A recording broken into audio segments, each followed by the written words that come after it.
Welcome to this edition of the Simsbury View. My name is Dominique Avery. Our show this month is about the Simsbury Light Opera Company, affectionately known as SLOCO, which is observing its 75th year of celebrating Gilbert and Sullivan in town. Joining me to talk about SLOCO's history, details about this year's production, as well as plans for celebrating its special 75th anniversary, are Ralph Sherman, an attorney who's the current president of SLOCO and also an onstage performer, and Renee Haynes, a SLOCO veteran who has played principal roles in nearly all the Gilbert and Sullivan operettas and is the artistic director for this year's production. I'm embarrassed to say that although I've lived in town for almost 30 years of SLOCO's history, I've never been to one of their productions. But I expect my two guests will convince me and you to give it a try this, their 75th year. Ralph, it's quite an accomplishment for any volunteer group to last 75 years. When and where was SLOCO founded in Simsbury? Well, you know, it's a funny thing. A broader question even is, why is Simsbury Light Opera in Simsbury, of all places? That's a good question, too. And really, the reason is the Henson Pickford Company. It was a fun thing that got started at Henson Pickford. There were a handful of employees back in the 1940s who were Gilbert and Sullivan fans, and they got something together and started singing in the company cafeteria, and first rehearsals were in the cafeteria. People got up on the tables and stuff, and they got a few people from a couple of the local church choirs and put on their first show in 1946, and it was the Pirates of Penzance, which we're doing next year. You know, it's amazing every time I hear a little bit about Henson Pickford, how important it was to the town, right? Mm-hmm. So where were the first productions done? At Henson Pickford? That one I'm not entirely sure off the top of my head, but I know that we've been in Eno, or we were in Eno in the early 1950s at least. Might have been in Henson Pickford or in a church before then. I'm not really sure. I do know I've read accounts of productions at Eno where the orchestra consisted of a gentleman playing the piano and a Hammond organ. And how long have you been involved with SLOCO, Renee? Since the early 90s. I was cast as the part of Saccharissa in Princess Ida. But even previous to that time, I was introduced to Gilbert and Sullivan with my wonderful, beloved choir director at the time in high school. And she wanted to do a scene from Pirates of Penzance. And she was playing Mabel while we would be General Stanley's daughters in the background. And all the men in the choir would also be the pirates. And when I was introduced to that, I was smitten immediately. But SLOCO embodies that wonderful tradition, and it was exciting to be a part of that at that time in the 90s, all the way to now. Is it true that SLOCO is the oldest continuously operating Gilbert and Sullivan group in Connecticut? And yes, one of the we oldest are. In the United States? Since 1945, when they started doing this at Henson Pickford in the cafeteria. We're also, I'm pretty sure, the oldest continuously active community theater organization of any type in this state. That's amazing. Yes. Very close to us are Troopers down in Norwalk, which also is primarily Gilbert and Sullivan, and the Goshen Players over in Goshen. So I'm actually fascinated with the idea. I was going to ask about this later, but it sort of fits in now. What is it about Gilbert and Sullivan that makes it so attractive to amateur groups? I mean, I was just in Maine, and I looked up there, and I was on Mount Desert Island. They have a Gilbert and Sullivan group, and that's a small community. What is it for both of you? You fell in love. I fell in love. It's not just Gilbert's lyrics, the meter, the timing. It's not only the satire behind it, but it's also the melodies. It's also the harmonies. Both of those men were truly brilliant, and when they came together, they made masterpieces. And it's unique in its uniqueness. It's nothing like anything else. So that's what stuck with me. And it's almost like you're going back home to visit an old friend. You just want to keep seeing that friend. And that's why I just continually want to be a part of that genre. And honored to be the artistic director after all these years of performing those wonderful works. So I think it's in its uniqueness. They're also very timeless. And I think it's considered like sort of the beginning of musical theater, or Oh, very much so. Certainly, this is the ancestor of our modern musical comedy, and it's my simple answer is it's fun to do. It's fun to do it. It's fun to watch it. The humor really, for the most part, is timeless, and it's very easy to relate it to the present day. And the Pirates of Penzance, probably more than most of the shows. Today, Pirates is probably the most popular of them, and it's done by Gilbert and Sullivan groups. It's done by musical theater groups. so that, and you're doing that. And You're that's what repeating we're doing that. You're doing it this this spring, year. 2020. So this show will air much of sort of half of October and half of November. When are the auditions? Well, auditions are November 3 and 5. They're at our rehearsal facility in the industrial park across from the airport at 5 Herman Drive. And there's information on our website about the auditions as well as on Facebook. We have a good presence on Facebook too.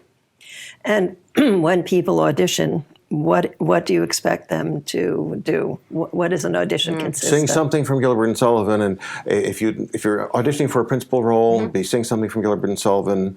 If you don't know anything from Gilbert and Sullivan, we'll take some opera or light opera or musical show, but preferably Gilbert and Sullivan. And if you want to audition for chorus, you don't do an individual, a solo audition. You sing with a few other people as a little chorus. But you would like people who want to be on stage Right. to be able to carry a tune. That's right. absolutely. You need to be able to carry a tune. Absolutely. That's true. You need to want to be on stage, and you need to want to do Gilbert and Sullivan. And how can I put it? Some groups make a lot of changes to Gilbert and Sullivan and try to update things and make it more Broadway and so on. And we really don't do that. No. We try to stay pretty faithful to the way that it was because we think that it's great the way that it was, right? It's perfect the way it is. There's no improvements to be made. I've seen various versions of Gilbert and Sullivan works that have been torn apart and made into something else. In my opinion, that's just so wrong because they're perfect the way they are and they convey a wonderful message and they're beautiful exactly the way they are. So you don't just want people to be in the production. You would also like people to volunteer in other capacities. What if somebody can't sing and they love Gilbert and Sullivan or would like to try? What can they do? Well, we're always looking for people to help with sets and painting and that sort of thing. Costumes, people who know how to sew. They don't have to design the costumes, but we always try to put together a little team of people who can sew. Publicity, even things like our party that we give for the patrons, as well as we're having some other events this year because it's our 75th anniversary, putting on a few other things, so we can always use help with that too. And I know that there are people out there in Simsbury and surrounding towns who have volunteered with this group on stage, off stage over the past 20, 30, 40. We have several people currently involved who have been with us quite a few decades. So personally, Ralph, what got you involved? Well, I've been involved really since I was about 4 or 5 years old. My mother sang Gilbert and Sullivan starting when she was in junior high school or high school, and that's a long time ago. I probably saw every Gilbert and Sullivan operetta before I was out of my teens, and I've just always loved it. Been singing all these tunes since I was a little kid, and I still find it, not only do I still find it funny, I still find things in Gilbert's lyrics and his dialogue that I never heard or saw before. And the same thing really with Sullivan's music. It's a very interesting thing about both of them. I'm hardly the first to observe it. Gilbert and Sullivan are world famous. Their works are still done all over the globe. But Gilbert without Sullivan and Sullivan without Gilbert, very few people are aware of their works. It's only the two of them together. The two of them together, it really caught fire. Yeah. The two of them separately, they did a lot of interesting things. They're not that well remembered. Yeah. They were magical together. Yeah. They really were. I think it stands the test of time. You mentioned about the American musical. Hamilton does a nod to in the I am George the very Washington model song. of the modern Major General. Which is from Pirates. Which is from Pirates. Only And he rhymes it with pedestal and not mineral. And not mineral. Right. Lin-Manuel makes more Miranda sense. would rather it not be mineral. But they do a nod to that, which is a testimony to the fact that he knew who Gilbert and Sullivan was, and what that impact on the culture is. Yeah, so it stays modern and it is fresh. fresh, and it's iconic for the musical theater world. It's true. Anybody, I mean, people love Hamilton now, and Lin-Manuel Miranda knows a lot about show music. He grew up listening to show music in the same way. Okay, so but you live in New Britain. You don't live in Simsbury. So did you look, when you got to be a certain age, did you look for a Gilbert and Sullivan group? I have been attending, or had been attending, Simsbury Light Opera performances almost every production since 1985. When I started living in the central Connecticut area. I grew up in southwestern Connecticut, but moved to central Connecticut in '83, and saw these shows for more than 20 years. And finally, actually, my older daughter, who is interested in theater, pushed me to audition about 6 or 7 years ago, and so I've been doing them ever since. So did you sing first or be on the board first, be president first? Oh, no, I've been on the stage first. Oh, okay. Being president is a great honor and a responsibility. Wasn't a goal of mine, and I'm just doing it because I want to do good things for the company. But, the fun part for me is being on stage.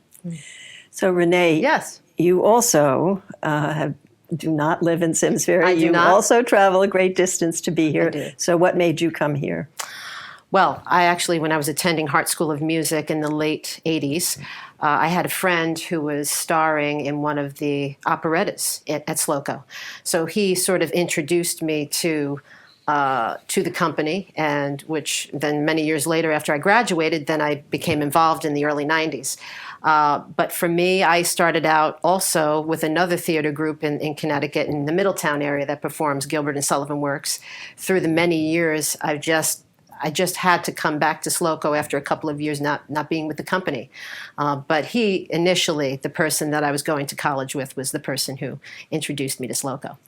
So you mentioned before that you're the artistic director of Yes. this year's production. What does being an artistic director mean? I'm sort of the captain of the ship, if you will. What I do is I roll out the complete artistic vision for the show. I am a purist in terms of the Gilbert and Sullivan canon, so I'm not about to make it in some other time frame and in some other place and different characters.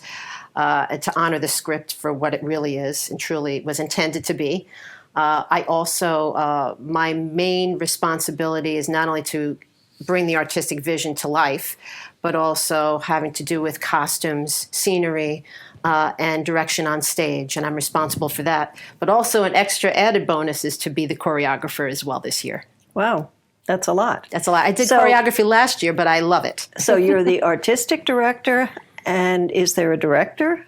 Or are you the director? I am the director. Because in a lot of theaters, there's a director and there's an artistic director. Yes, And yes. I kind of so you are all rolled it. up into one. I am You are it. it. Yes. And we were talking just before we started recording about Eno and the difficulties, some of the difficulties in Eno. So talk a little bit how you deal with those. Well, I'm an actor's actor, and I've been performing these works for a number of years. I know the importance of the audience has to be able to hear what you're saying because there's so much rich and vibrant material there. You want the audience to be a part of it. So my main focus is to coach all the actors and singers on stage to really enunciate and really come forward and make sure you're facing the audience, not speaking off to the side or not singing off to the side because some of those valuable words will be lost. So it is a challenge. Eno does have some challenges from an acoustic standpoint, but I work with those. I've worked with difficult situations before in terms of articulation in a space such as that. When you begin to rehearse, you're in the northern part of town. You use a funny name for some Gilbert and Sullivan reference to name the building. What is That's correct. We call it Basingstoke. Basingstoke, affectionately. And yes. that refers to? That refers to, it's a word that is in used Ruthergord. in a show to stop someone who's having kind of a crazy fit from having their crazy fit. It's the word that gets them to calm down. Oh, and in the theater, there are a lot of crazy fits. Right, Yes, and right. it's in the show, and it's included in the show Ruthergore. Right, and it's a place in England, Basingstoke. Yes. Well, my daughter is a theater stage manager, so I know about crazy fits. Right. So where was I? Our place in the north end of town, near the airport. Oh, yeah. Basingstoke. So is that it's like a cavernous place, and is Oh, it's a. what does it look I'm glad like? you asked.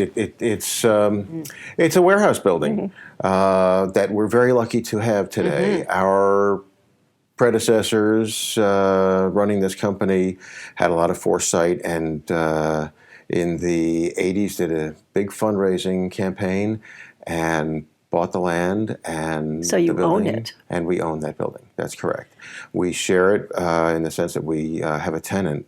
Another theater organization rents space from us in it, but we use it for building sets, we use it for rehearsals, we use it for storing costumes. It's pretty much everything except where we do the show. It's a wonderful space. It really allows me to do the artistic freedom and not worry about we're being confined in a smaller space. It really allows everyone to feel comfortable with all the staging, all of the direction, all of the choreography. So it's a real plus. So I know that when you do a play, you do desk readings, you sit at a table, and you. How do you do that with a musical? Well, great question. We break it down. The first couple of weeks, our director of music, Nathaniel Baker, he will talk to the cast about his vision in terms of the music. He will probably run about 3 or 4 weeks of music rehearsals first in that space. They get to know the music, understand the meter of the music, and then from there, then I start teaching them the staging, which starts to walk hand in hand with the meter of the music. And so in answer to your question, it really comes together a little at a time. What's nice is I set a very nice expectation per rehearsal time, and we do a lot of accomplishing a little at a time. You can't just say, do it all in one shot. You can't. But it's nice to be able to do it a little at a time. And you mentioned a live orchestra, or Oh, yes. tell me a little Absolutely. bit about That's right. the music. We always have a real orchestra, no synthesizers. It's not 3 people sitting at keyboards. Now, Eno is not a large space, so we do not put a 28-piece orchestra or even a 22-piece orchestra in there. It would just be too much. But something in the neighborhood of 15 players, including percussion. So it's a full sound. It's very nice, and it's great to listen to, and it's great to sing with the orchestra. Yeah, it's a beautiful balance. It really comes together, and it really makes the audience have a real experience, which I think is important. We're very fortunate to be able to have that level of talent, particularly in the orchestra, mirroring the talent that it's on stage. So it's interesting. The two of you, neither of you live in Simsbury. Are there any Simsbury residents Oh, sure, who participate? sure. We have quite a few who many. participate, but the fact is, Simsbury Light Opera is pretty well known, I'm going to say, as far as Massachusetts. We have people coming out from Massachusetts. We have people who come from farther than New Britain. Well, Southington's farther than New Britain, and we've had other people come from past Middletown to perform in our productions. So, yeah, we're a draw, and part of the reason for that is that there are only 3 groups in this state that really do very much Gilbert and Sullivan, and we're one of them. So do you audition for a role? Of course. Everybody has to audition. And are you going to be in the production, or you're too busy? No, I'm purely the artistic director. I've had my share of performing, and now it's time for me to impart what I know of the canon, what I know of that, because I played Mabel many years ago, so I understand what that entails. So no, I'm purely the person that's the artistic director. So what do you, I know you're a lawyer, but how do you make your living? Well, I'm in human resources, so corporate recruiting. So that's what I do. Thinking about possibly doing more vocal coaching in the future, which I've done. I used to be a part of having my own business in that as well. So the passion for music is very much there, being a Hart graduate. And you mentioned my profession. We always attract a lot of attorneys because Gilbert Yes. was an attorney first. And there's a great deal of legal humor in his plots. and Pirates of Penzance is no exception. Right. A lot of legal stuff going on, a contract that's misunderstood by at least one of the parties, and then when it's brought to their attention what the contract really says, that's quite a shock, and so on. So it's pretty typical that by the time we have the show cast, we have 5 or 6 attorneys on stage. That's Absolutely. funny. That's so true. That really is funny. Yes. Yeah, And it's not just our company. No, it it's happens not. everywhere. I've been part of other Yeah. groups that have the same situation. It's amazing. Yes, we have another attorney on our board of trustees right now. So are there other professions that are, I mean, I Yes, asked you what kind of people? Doctors, dentists. Oh, Sort sure. of yeah. extroverts? Yes. All extroverts? Yes. It's really quite a mix, I would say. I mean, we have people who work in a veterinarian's office, and actually 2 people who aren't attorneys but work for attorneys. So I guess here we go back again to the law. Yeah. The law is the one that you really see. And students as well. I it's mean, the some one of the that you see. younger people that I've That's coached and true. talked with, it's wonderful to see them about to go to college or they're in college at this time. So, it's sort of emerging talent, as I call it, right? They're about to embark on some kind of a career move. So you mentioned earlier, this is your 75th anniversary, and I mentioned that you have some plans, special plans. What could you talk a little bit about? Well, there's a reunion party coming up, which may have passed by the time this program is broadcast. That's October 27th, Sunday afternoon at 5 Herman Drive in Simsbury. There is a gala being planned. There is not a date for it yet. There is a Frederick's birthday party being planned. Part of the plot of Pirates has to do with the fact that the hero Frederick was born on February 29th in leap year. Yes. And frequently companies like to do this show in leap year. And February 29th happens to be a Saturday this coming year, and so we are going to have a party at Basingstoke. It's going to be a birthday party for Frederick. So I also read something about you do performances at various, like at Seabury and Doncaster. And That's correct. something. We have several coming up in the next month or so at Seabury, Doncaster, Elmwood Senior Center in West Hartford. And I also saw Simsbury Celebrates. That's correct. We're trying to work out something to be part of the town's 350th. That would be great. To remind our audience, where are the performances? When are the performances this year? Well, our performances coming up in 2020 are March 28th. That's a Saturday. There will be a matinee and an evening performance that day. And the following weekend, Saturday, April 4th, an evening performance, and Sunday, April 5th, a matinee. So if we have just a couple of minutes left. So I'm persuaded. I will come this year. I have never been before, but I will come this year. You're going to laugh. I'm You will going to love it. laugh. We'll love it. So is there something else you can tell people in the audience saying, I know Gilbert Sullivan's so old-fashioned? Well, I hear that from people. Oh, it's so dated. And I hear it especially from friends who do musical theater. But the fact of the matter is, I've never taken anybody to Gilbert and Sullivan who didn't come away loving it. And Pirates of Penzance is so accessible. The tunes, you go home humming and whistling the tunes. You probably know quite a few of them. Right. The humor, the jokes are just endless in Pirates, and you don't have to be an attorney, by the way. There are all kinds of great jokes. It's about a very silly band of pirates. Yes. The Pirates of Penzance, the very concept of them being in Penzance, it's like the Pirates of Farmington. It's utterly ridiculous, okay? And they're very foolish pirates, and it's no wonder that poor Frederick would like to leave their band. And how he got But there's a caught up love with them in story the first thrown in the place. middle. That's right. And love at first sight. That's and right. to be honest, isn't this universal? That's right. How could anybody call that dated? Right, Love at there's- first sight still does occur. Nice right? love story, but it's also pretty I went silly love back, story. and I'm familiar with the canon. I went back and saw that Martin Excellent. Green, who was Yes. who was with Simsbury for a while. I grew up with this record. Just before we have to end, you are looking ahead to performing in a different place, you mentioned. Yes, we're hoping that the new middle school auditorium in Simsbury will offer us more possibilities, including more seating and the possibility to mic the performances. Yes. So, do you know when that will be finished? We're hoping for getting in there in 21. Yes. So no more Eno, huh? Well, it's a very charming place. It is. It's not ideal for a theatrical performance. Yeah, the acoustics are not good, and the stage is a little. It's a rather small confined. space. There's a challenge to that, but yet we've overcome those challenges. We invested some money in some risers to extend the stage extend for the our stage. performances. Yeah, because it's a little short. Yes, Right, exactly. Yes, it was described once in the New York Times as the Hartford Courant as a postage stamp size stage. Yes, it is. So I've gotten the signal that our time is up, and I want to thank my guests for this chance to learn more about SLOCO's history and this year's show. Perhaps you've been inspired to audition or to volunteer backstage or at the front of the house.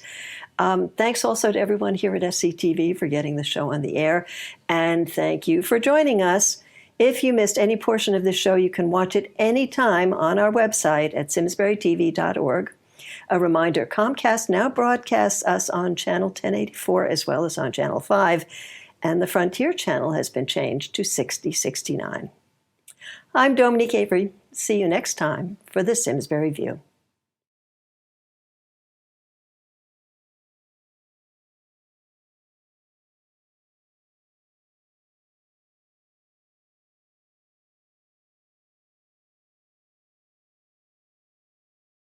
Funding for Simsbury Community Television is provided in part by contributions from viewers like you. Thank you.